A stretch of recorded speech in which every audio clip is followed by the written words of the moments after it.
before doing the activity. Find a proper venue for the activity. Do warm-up routines before doing the activity.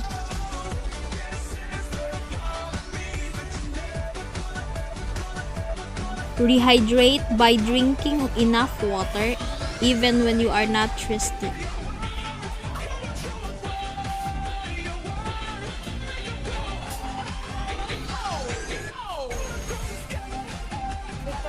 Cool down exercise to allow the body back to its course.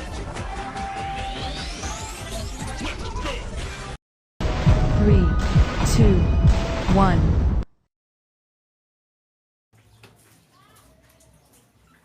Hello everyone, I'm Trisha May M. Asotilia, a grade 12 UM student of Ligaspina. And for today's video, I am going to discuss the risk factors of dancing. What are the risk factors in dancing? So these are the common injuries in dancing.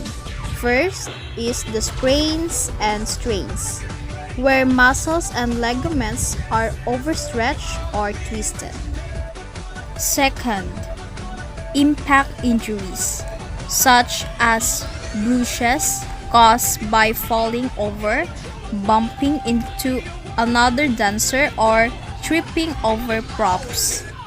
Blisters, bruising, and ingrown toenails, ill-fitting shoes can cause all of these foot problems.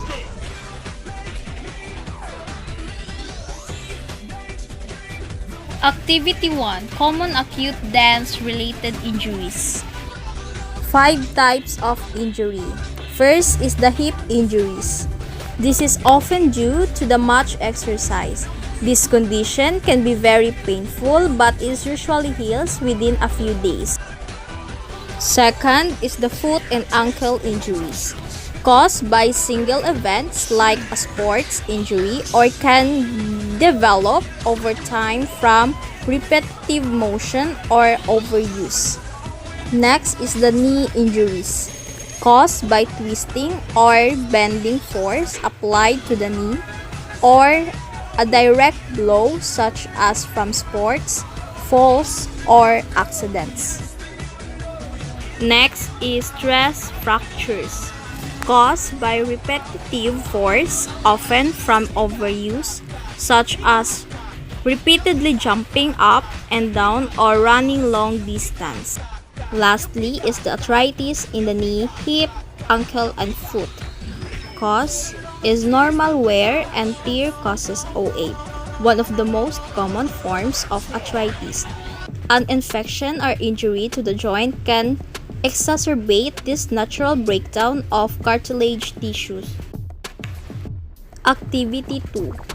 Common chronic dance-related injuries.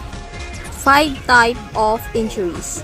First is the ankle sprains, caused by any movement that forces the ankle outside of the normal range of motion, resulting in an overstretching or injury to the ligaments of the ankle.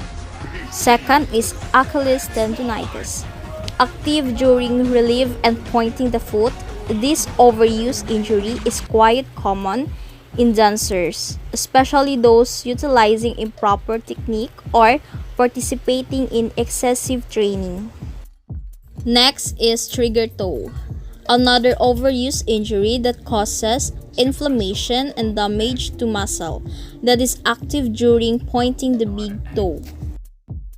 Next is ankle impingement, pinching of tissues and ankle, tibia, and talus at either the front. Lastly is a snapping hip, often starts as an annoying snapping sound in the front of the hip with develop of butternets. However, over time, iliotibial band or IT band tightness and weakness of the outside of the hip can cause the snapping to become painful.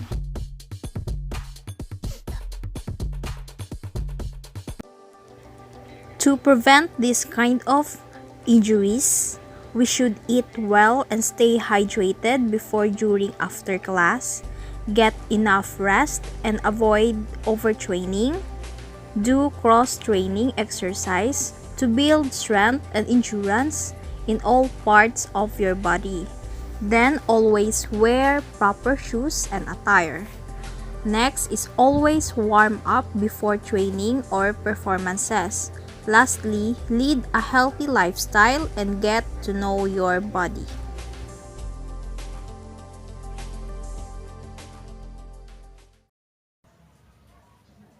Thank you for watching!